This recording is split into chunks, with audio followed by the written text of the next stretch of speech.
Hello everyone, আমি শ্রাবন্তী। তোমরা দেখছো শ্রাবন্তী রান্নাঘর। আজকে আমি আবার হাজির হয়েছি একটা নতুন ভিডিওর সাথে। আজকে আমি বানাচ্ছি দই কাতলা। তো চলো সেটাই তোমাদের সাথে শেয়ার করব। তো দেখো এখানে আমার দই কাতলা বানানোর জন্য আমি এখানে 4 পিস মতো কাতলা মাছ নিয়ে নিয়েছি। আর কাতলা মাছটাকে আমি কীভাবে ম্যারিনেট করছি সেটাই তোমাদের সাথে শেয়ার করছি। কাতলা মাছটার মধ্যে আমি প্রথমে ওপর থেকে পরিমাণ মতো নুন দিয়ে দিলাম, একদম অল্প হলুদ দিয়ে দিয়েছি। হলুদ দেওয়ার পরে আমি এখানে 1 চামচ সাদা তেল দিয়ে দিচ্ছি। 1 চামচ সাদা তেল দিয়ে দেওয়ার পরে আমি মাছটাকে ভালোভাবে ম্যারিনেট করে 5 থেকে 7 মিনিট মতো রেখে দেবো। ঢাকা দিয়ে রেখে দেবো 5 থেকে 7 মিনিট মতো।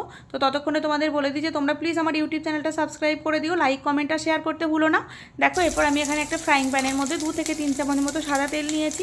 সাদা তেলের মধ্যে আমি এখানে একটা মিডিয়াম সাইজের পেঁয়াজ নিয়েছি। পেঁয়াজটাকে ভালোভাবে আমি গোল্ডেন ব্রাউন কালার করে নেব। তো দেখো এখানে আমার পেঁয়াজটা একদম রেডি হয়ে গেছে। এবার পেঁয়াজটাকে আমি একটা প্লেটের মধ্যে তুলে নেব। তো দেখো এখানে আমার পেঁয়াজ রেডি হয়ে গেছে। এরপরে আমি ওই তেলের মধ্যেই মাছগুলোকে ভালোভাবে ফ্রাই করে নেব, খুব ডিপ ফ্রাই করব না, ঠিক আছে। ততক্ষণে তোমাদের বলে দিই যে তোমরা প্লিজ কমেন্ট বক্সে তোমাদের মতামত জানিও তোমাদের কেমন লাগছে।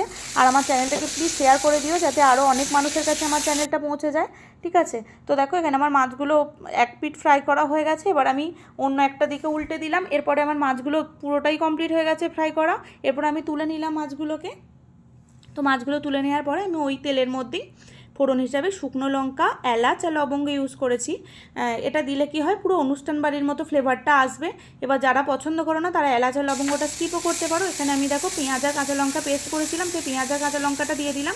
পেঁয়াজ আর কাঁচা লঙ্কাটার মধ্যে তেল ছেড়ে এলে এখানে যে পেস্টটা আমি ইউজ করছি এর মধ্যে কাজু বাদাম, চারমগজ, পোস্ত আর নারকেল বাটা আছে।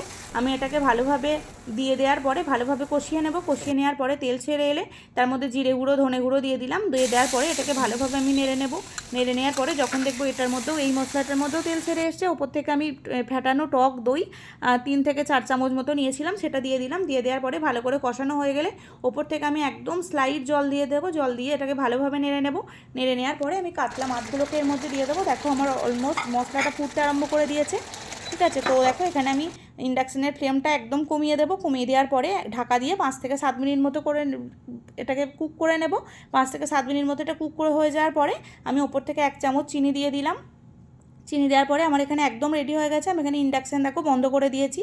ওপর থেকে ঘি আর গরম মশলা আর কিছুটা কাঁচা লঙ্কা ছড়িয়ে আমি এটাকে একদম আমার রেডি হয়ে গেল। আর ওপর থেকে আমি অল্প একটু ধনেপাতা দিয়ে দিয়েছি। তোমরা অতি অবশ্যই জানিও যে তোমাদের কেমন লাগলো আমার রেসিপি, ঠিক আছে। Thank you for watching. আর দেখো ওপর থেকে আমি একদম অল্প বেরেস্তা দিয়ে দিয়েছি যাতে এটা দেখতে খুব সুন্দর লাগে। তোমরা অতি অবশ্যই জানিও তোমাদের কেমন লাগলো। অনেক ধন্যবাদ ভিডিওটি দেখার জন্য।